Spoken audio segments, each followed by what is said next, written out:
السلام علیکم متی اللہ جان ایم جے ٹی وی. آج یہاں سپریم کورٹ کے سامنے ہم موجود ہیں. سینئر صحافی حضرات بھی ہمارے ساتھ ہیں اور آج کا دن بہت تاریخی مقام رکھتا ہے. 3 نومبر 2007 کو اس وقت کے فوجی حکمران جنرل پرویز مشرف نے ایک غیر آئینی نام نہاد عبوری آئینی فرمان کے ذریعے پاکستان بھر کی اعلیٰ عدلیہ کے ججوں کو برطرف کر دیا تھا اور انہیں زبردستی گھر بھیج دیا تھا. اور انہی ججوں کے کچھ ساتھی ججوں نے اور کچھ وکلاء نے اس غیر آئینی عبوری آئینی فرمان پر حلف اٹھا کے ججوں کا عہدے سنبھال لیے تھے. بعد میں 31 جولائی 2010 میں سپریم کورٹ کے ایک تاریخی فیصلے کے ذریعے ان تمام ججوں کو توہین عدالت کی کارروائی کا سامنا کرنا پڑا. جنرل مشرف کے 3 نومبر کے فرمان کو غیر آئینی قرار دیا گیا، بلکہ آئین سے سنگین غداری کا مرتکب بھی انہیں قرار دیا گیا. تاہم ان کے خلاف ٹرائل کے لیے فیصلہ حکومت پر چھوڑ دیا گیا تھا. آج 3 نومبر 2007 ہے. 13 سال گزر چکے ہیں، مگر آہستہ آہستہ 3 نومبر 2007 کی سنگینی جو ہے اس کا احساس عوام میں، سیاسی قیادت میں، میڈیا میں اور سول سوسائٹی میں بھی کم ہوتا جا رہا ہے. مگر اسی 3 نومبر 2007 کے الزام میں اس وقت کے فوجی حکمران جنرل پرویز مشرف کو ایک خصوصی ٹرائبونل نے آرٹیکل 6 کے تحت غداری کے جرم میں سزائے موت کی سزا بھی سنائی تھی. اور اس سزائے موت کے فیصلے کے خلاف لاہور ہائی کورٹ سے ایک متنازع فیصلہ آیا تھا جس نے اس خصوصی ٹرائبونل کو ہی غیر آئینی قرار دیا تھا. تاہم اپیلیں اب سپریم کورٹ میں زیر سماعت ہیں. سماعت ابھی شروع نہیں ہوئی، ابھی اس کی ہیئرنگ نہیں ہوئی، مگر سپریم کورٹ میں موجود ہیں اور اس کیس کا ابھی تک کچھ معلوم نہیں. ہم بات کرتے ہیں اپنے میڈیا کی قیادت سے 3 نومبر 2007 کے فرمان کے حوالے سے. سب سے پہلے افضل بٹ صاحب ہیں ہمارے ساتھ موجود، ناصر زیدی صاحب موجود ہیں اور حمد میر صاحب موجود ہیں، معروف سینئر صحافی. اور ناصر زیدی صاحب Pakistan federal union of journalist کے سیکرٹری جنرل بھی ہیں. تو ہم ناصر زیدی صاحب آپ سے ہی اگر گفتگو کا آغاز کریں. 3 نومبر 2007 کا دن آج آپ کیا دیکھ رہے ہیں؟ کچھ لوگوں کا خیال ہے کہ یہ 3 نومبر تو اب ہر روز ہی 3 نومبر ہے اور آج یہاں سپریم کورٹ میں کھڑے کیا آپ ایسا ہی محسوس کر رہے ہیں؟ میرا خیال ہے کہ 3 نومبر آج سے 13 سال پہلے جو تحریک شروع ہوئی تھی جس سے پوری پاکستانی قوم جو ہے وہ انسپائر ہوئی تھی، وہ 13 سال بعد جو ہے وہ ڈیلیوٹ ہو گئی ہے. اور وہی صورتحال ہے جو آج سے 13 سال پہلے جو ہے وہ اداروں کی تھی. اور سپریم کورٹ بھی جو ہے وہ آج سے 13 سال پہلے جو تحریک شروع ہوئی تھی جس سے پوری پاکستانی قوم جو ہے وہ انسپائر ہوئی تھی، وہ 13 سال بعد جو ہے وہ ڈیلیوٹ ہو گئی ہے. اور وہی صورتحال ہے جو آج سے 13 سال پہلے جو ہے وہ اداروں کی تھی. اور سپریم کورٹ بھی جو ہے وہ اسی ڈگر پہ ہے. حمد میر صاحب، آپ کیسے 3 نومبر کو یاد کرتے ہیں اور آج کل کے جو حالات ہیں آپ سمجھتے ہیں وہ کچھ مختلف ہیں؟ دیکھیں 3 نومبر تو ختم ہی نہیں ہوا. اور یہ افضل بٹ صاحب جو ہیں یہ اس وقت راولپنڈی اسلام آباد یونین آف جرنلسٹ کے پریزیڈنٹ تھے. بٹ صاحب میں صحیح کہہ رہا ہوں؟ اور جو 3 نومبر 2007 کو جو پابندی لگائی تھی پرویز مشرف نے، آئین معطل کیا تھا، تو اس کے بعد جو تحریک شروع ہوئی تھی وکلا کی، وہ وکلا کی تحریک جو ہے وہ محترمہ بے نظیر بھٹو کی شہادت کے بعد وہ تحریک ختم ہو گئی تھی. لیکن جو صحافیوں کی تحریک تھی وہ چلتی رہی تھی اور ایک تاریخی ریکارڈ قائم کیا تھا Pakistan federal union of journalist نے اور جو تمام یو جیز تھیں انہوں نے مل کر. اس کی ایک وجہ شاید یہ بھی تھی کہ ہم پر بھی پابندی تھی، مجھ پر بھی پابندی تھی. اور بٹ صاحب جو ہیں وہ آرگنائز کرتے تھے ہمارے روڈ شوز، اور ان روڈ شوز میں عمران خان صاحب بہت آیا کرتے تھے. اور عمران خان صاحب جو ہیں وہ اس میں کہا کرتے تھے کہ جب میری حکومت آئے گی تو میں پاکستان میں صحافت پر تمام پابندیاں ختم کر دوں گا. تو آج 3 نومبر 2020 ہے اور عمران خان صاحب وزیر اعظم ہے، اور مجھے ایسا لگ رہا ہے کہ 3 نومبر 2007 میں جتنی پابندیاں تھیں آج اس سے بھی زیادہ پابندیاں ہیں. اگر آج اس سے بھی زیادہ پابندیاں ہیں تو میر صاحب آج کا جنرل مشرف کون ہے؟ آج کا جنرل مشرف ایک نہیں ہے، کم از کم 3 آدمی جو ہیں وہ جنرل مشرف کے راستے پہ چل رہے ہیں. اور یہ جو سپریم کورٹ آف پاکستان ہے، اس سپریم کورٹ آف پاکستان کو اپنے اس فیصلے کا بھی خیال کرنا چاہیے جس میں پرویز مشرف کو یوزرپر قرار دیا گیا تھا، اور اس فیصلے میں یہ لکھا تھا کہ اگر کوئی غیر آئینی حکم دیا جاتا ہے کسی افسر کی طرف سے تو ماتحت اس کو ماننے کے پابند نہیں ہیں. یہ اس فیصلے میں لکھا ہوا ہے. اور اس کے علاوہ یہی سپریم کورٹ جو ہے اس کو یہ بھی یاد رکھنا چاہیے کہ اس پرویز مشرف کے خلاف جو ایک اسپیشل ٹریبیونل تھا اس نے جو فیصلہ دیا اس کو معطل بھی کر دیا گیا ہے. تو یہ میں صرف سیاستدانوں کو اور عدلیہ کو نہیں کہوں گا, میں کہوں گا کہ آج کی جو جوڈیشری ہے اس کو بھی سوچنا چاہیے کہ اگر آج آپ اسی طریقے سے آپ نے کمپرومائزز کر لیے جس طرح ہمارے اداروں نے کیے ہوئے ہیں, میڈیا کے اداروں نے کیے ہوئے ہیں, جس طرح سیاسی جماعتوں نے کیے ہوئے ہیں, تو کل کو آپ کی جو ہے نا عزت وہ اس کو اسی طرح تار تار کیا جائے گا جس طرح افتخار چودھری کو بالوں سے پکڑ کر خفیہ اداروں کے اہلکاروں نے گھسیٹا تھا. تو 3 نومبر 2007 جو ہے وہ ختم نہیں ہوا ہے, آج بھی چل رہا ہے. اس وقت بھی کچھ سیاسی جماعتیں بظاہر اپوزیشن میں تھیں, اندر سے پرویز مشرف کے ساتھ تھی. آج بھی وہی سیاسی جماعتیں جو ہیں وہ اوپر سے اپوزیشن کے ساتھ ہیں, اندر سے جو 3 پرویز مشرف ہیں ان کے ساتھ ہیں. جی افضل بٹ صاحب, آپ بھی بطور Pakistan federal union of journalist کے رہنما بہت متحرک کی 3 نومبر 2007 والے دن ایمرجنسی پلس جو کہا گیا تھا.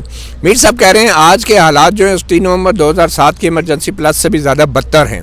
تو ان حالات میں پی ایف یو جے آپ کی حکمت عملی ہے؟ دیکھیں متی, ایک تو یہ ہے کہ جو آپ نے میر صاحب سے اور زاہد صاحب سے کویسچن کیا تھا, میں ذرا تھوڑا سا اس میں آؤں گا کہ دیکھیں کچھ فیصلے عدالتیں کرتی ہیں, کچھ حکومتیں کرتی ہیں اور کچھ فیصلے تاریخ کرتی ہے. تاریخ میں ہم سب لوگ زندہ ہیں. عدالتوں کے فیصلے شاید ہماری فیور میں نہ آ رہے ہوں, حکومتی فیصلے ہماری فیور میں نہ آ رہے ہوں, لیکن تاریخ جو سنہری لکھی جا چکی ہے وہ آج بھی پوری دنیا اس پہ فخر کرتی ہے. تمام وکلاء فخر کرتے ہیں, تمام جرنلسٹ فخر کرتے ہیں, تمام جدوجہد کرنے والے اس پہ فخر کرتے ہیں. دوسرا 3 نومبر کے حوالے سے جس طرح آپ نے کہا کہ اس وقت بھی کوئی حالات اتنے فیوریبل نہیں تھے. صرف ججز کو نہیں ہٹایا گیا تھا, پاکستان کے ٹاپ کے تمام جتنے حمد میر صاحب سمیت, مشتاق بناز صاحب سمیت, نصرت جوید صاحب سمیت تمام اینکر طلعت صاحب, ان کو گراؤنڈ کر دیا گیا تھا. ہم انہیں کہتے تھے اس وقت, کیونکہ لاپتہ لوگوں کی تعداد بہت زیادہ تھی, تو ہم بینر اٹھا کر گھومتے تھے کہ یہ لاپتہ اینکر کدھر ہیں, کیونکہ لوگ انہیں ٹی وی اسکرین پہ دیکھنا چاہتے ہیں. وہاں سے ہم نے اپنی اس موومنٹ کا آغاز کیا تھا. اور آپ کو یاد ہوگا کہ بعض اوقات ایسا ہوتا تھا کہ وکلاء کی تحریک کو بھی وہ کچہری کی 4 دیواری تک محدود کر دیا تھا. لیکن ہمارا یہ میلوڈی میں جو کیمپ تھا یہ 72 دن کیمپ چلا مسلسل, اور یہ اس دن ختم ہوا تھا جس دن اللہ تعالیٰ کے فضل و کرم سے ہمارے اینکر واپس آئے, جمہوریت واپس آئی. لیکن مایوس کن بات یہ ہے کہ شاید کچھ لوگ یہ سمجھتے ہیں, ہم تو مایوس نہیں ہیں, کہ یہ عدلیہ کے چند لوگوں کو فیسیلیٹیٹ کرنے کے لیے تھی یہ تحریک. وہ لوگ جب اپنی کرسیوں پہ واپس گئے اور انہوں نے جو لوگ بھرتی کیے وہ اس مقصد کو بھول گئے. وہ سیاسی جماعتیں جو ہماری تحریک کا حصہ تھی, جس طرح انہوں نے عمران خان صاحب کا ذکر کیا, کیونکہ اس وقت محترمہ بینظیر بھٹو اور میاں نواز شریف دونوں ملک سے باہر تھے. ہماری تحریکوں میں قاضی حسین احمد صاحب آتے تھے, عمران خان صاحب آتے تھے, اور مولانا فضل الرحمان صاحب جو ہیں وہ کبھی آتے تھے, کبھی ادھر جاتے تھے, کبھی ادھر جاتے تھے. ضرور یاد کراؤں گا آپ کو, احمد فراز صاحب بھی آتے تھے. احمد فراز صاحب جو ہے وہ ریگولر ہمارے جو ہے وہ وزٹ کرتے تھے. تو اس لیے میں یہ آج بھی یہ سمجھتا ہوں کہ اگر اس وقت تمام ٹی وی چینل بند کر کے پاکستان کی اسٹیبلشمنٹ اپنے مقاصد حاصل نہیں کر سکی تھی, اس وقت کی حکومت اپنے مقاصد حاصل نہیں کر سکی تھی, اب بھی پی ایف جے جو تحریک شروع کر رہی ہے, ابھی ناصر زاہد صاحب آپ کو بتائیں گے, تو انشاءاللہ تعالی ہم دوبارہ وہ جو سپیس ہم سے چھینی گئی ہے وہ دوبارہ ضرور حاصل کریں گے. ناصر زاہد صاحب, بطور secretary general Pakistan federal union of journalist, اب آئندہ کی کیا حکمت عملی ہے اور کیا ہونے جا رہا ہے پاکستان میں, کیا حالات؟ دیکھیے حالات بہت خراب ہیں, اور خاص طور پہ پریس کے حوالے سے جو ہے نا وہ بہت ہی پریس کے اوپر آنسلاٹ ہے, گورنمنٹ کا بھی اور اداروں کا بھی. تو میں سمجھتا ہوں کہ اس صورتحال میں صحافیوں کو اور پریس ورکرز کو جو ہے وہ اپنی آزادی جو ہے اس کو حاصل کرنے کے لیے جدوجہد کرنی پڑے گی. اور یہ جدوجہد جو ہے وہ ہمیشہ سے جاری تھی اور اب بھی جاری رہے گی. ہم نے دوسرا فیز شروع کیا ہے احتجاج کا. اس فیز میں پہلی 4 نومبر کو ہم نے جو ہے وہ 22 اکتوبر کو ہم نے احتجاج کیا تھا.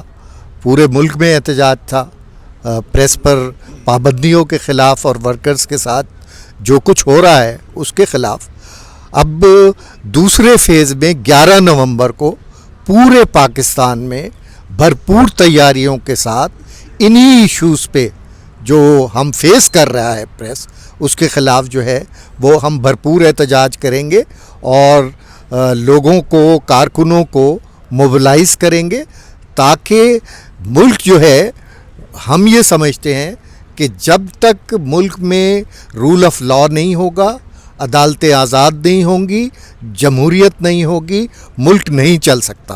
اور ملک کی جو اس وقت کی صورتحال ہے وہ اس قسم کی صورتحال ہے کہ جہاں صحافیوں کو ابڈکٹ کیا جا رہا ہے, صحافیوں کے خلاف سائبر کرائم ایکٹ کے تحت کارروائیاں ہو رہی ہیں, صحافیوں کو تھریٹ کیا جا رہا ہے, صحافیوں کی آوازوں کو زنجیریں پہنا دی گئی ہیں. اور ان زنجیریں پہنانے میں نہ صرف حکومتی ادارے شامل ہیں بلکہ مالکان بھی جو ہے وہ اپنی آزادی جو ہے وہ سبجوگیٹ کر چکے ہیں.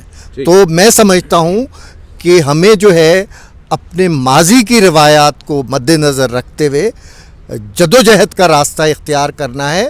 اور اس جدوجہد کے راستے میں ہم سمجھتے ہیں کہ واپسی کا کوئی امکان نہیں ہے, اور یہ لڑائی جو ہے وہ ہم نے جیتنی ہے اور ہم جیتیں گے. اچھا, میں ایک اور اہم خبر بھی آپ سے شیئر کرتا چلوں, پھر ہم 1 بائی 1 ان سے بات کریں گے. آج پاکستانی میڈیا کے ایک بڑے گروپ, جنگ گروپ کے مالک جو ہیں میر شکیل الرحمان, جو کہ نیب کی زیر حراست ہیں, ان کی ضمانت کا کیس بھی لگا تھا اور آج بھی تکنیکی وجوہات کی وجہ سے یہ کیس آگے نہیں بڑھ سکا. تو میں کوئکلی حامد میر صاحب آپ سے بھی یہ چاہوں گا کہ ہم ہر ہفتے بعد ادھر آ جاتے ہیں اور کسی نہ کسی وجہ سے ان کی ضمانت میں تاخیر ہو جاتی ہے, تو آپ کیا دیکھ رہے ہیں, کیا وجہ ہے, یہ تاخیر کیوں ہو رہی ہے میر شکیل الرحمان کی ضمانت کے حوالے سے؟ ٹیکنیکل ریزنز پہ تاخیر کی جا رہی ہے. مثلا پہلے جو ہے وہ ایک بینچ بنایا گیا, اس بینچ میں جسٹس بندیال صاحب کو شامل کر دیا گیا. اب سب کو پتہ تھا کہ بندیال صاحب جو ہیں ان کے قریبی عزیز جو ہیں وہ اس کیس میں وہ بھی ملزم ہیں جس میں شکیل الرحمان صاحب پہ الزام لگایا گیا ہے. تو ساری دنیا کو پتہ تھا اور کہ بندیال صاحب جو ہیں وہ اس بینچ میں نہیں بیٹھیں گے, لیکن پھر بھی اس بینچ میں بندیال صاحب کو شامل کر دیا گیا. تو ظاہری بات ہے وہ جس نے بھی بنایا بینچ اس کو پتہ ہونا چاہیے تھا کہ بندیال صاحب کو اس بینچ میں شامل نہیں کرنا چاہیے. تو جب وہ ہیئرنگ تھی جس دن, تو سب کو پہلے سے پتہ تھا فیصلے کا کہ آج بندیال صاحب یہ کہیں گے کہ میں اس بینچ کا حصہ نہیں بن سکتا, اور ویسا ہی ہوا. انہوں نے کہا میں بینچ کا حصہ نہیں بن سکتا اور بات آگے چلی گئی. اس کے بعد پھر ایک اور ہیئرنگ ہوئی, اس میں بھی ٹیکنیکل گراؤنڈز پر آگے چلا گیا. آج بھی جو ہے 3 نومبر 2020 کو شکیل صاحب کا کیس تھا, 2 ممبر بینچ کے سامنے پیش ہوا. نیب نے ایک ٹیکنیکل ریزن پیش کر دی کہ جی بندیال صاحب نے فیصلے میں لکھا تھا کہ اس کو میری بجائے کسی اور 3 ممبر بینچ کے سامنے لگایا جائے, تو وہ مزید ایک ہفتے آگے چلا گیا. تو شکیل الرحمان صاحب کے خلاف کوئی کیس نہیں ہے, اور نیب کورٹ بھی ان کی جو ضمانت ہے اس کو بار بار درخواست ضمانت کو مسترد کرتی جا رہی ہے, ان کے ریمانڈ میں توسیع کرتی جا رہی ہے. تو یہاں سے بھی ان کو ریلیف نہیں مل رہا, ٹیکنیکل گراؤنڈز کی وجہ سے ڈیلے ہو رہا ہے. تو آپ کو پتہ ہے کہ جہاں پہ قانون جو ہے وہ ٹیکنیکلٹیز کے سامنے بے بس ہو جائے تو پھر یہی ہوتا ہے, پھر کوئی نہ کوئی توہین عدالت کر دیتا ہے آپ کی طرح. بہت شکریہ حامد میر صاحب, ہمارے بہت شکریہ. بالکل توہین عدالت کر دیتے ہیں اور موقف شاید مختلف ہوتے ہیں. میں افضل بٹ صاحب آپ کا بھی مشکور ہوں, ناصر زاہد صاحب آپ کا بھی مشکور ہوں. مختصراً یہ کہ آج 3 نومبر کا جو دن ہے بہت تاریخی دن ہے, اور ہمیں یہ نہیں بھولنا چاہیے کہ 3 نومبر 2007 کو اس وقت کے فوجی حکمران جنرل پرویز مشرف نے آئین سے سنگین غداری کی تھی, اور یہ وہ اصل غدار ہیں جو آئین کو پامال کر کے منتخب حکومتوں کے خلاف بغاوت کرتے ہیں, تختہ الٹتے ہیں. اور جنرل مشرف نے 12 اکتوبر 1999 کو بھی یہی کیا تھا. اس کے اوپر اس کا احتساب نہیں ہوا، جس کے بعد 3 نومبر 2007 آیا، تو آج ایک بار پھر ہماری قوم، ہماری عدلیہ، ہماری سیاسی جماعتیں ایک دوراہے پہ کھڑی ہیں۔ اگر ایک بار پھر 12 اکتوبر کی طرح آج کی ہونے والی سازشوں کو ہم نظر انداز کریں گے تو آئندہ نسلوں کے ساتھ وہی ہوگا جو آج ہمارے ساتھ ہو رہا ہے۔ مطیع اللہ جان MJ TV سے اتنا ہی، اجازت دیجیے، اللہ حافظ۔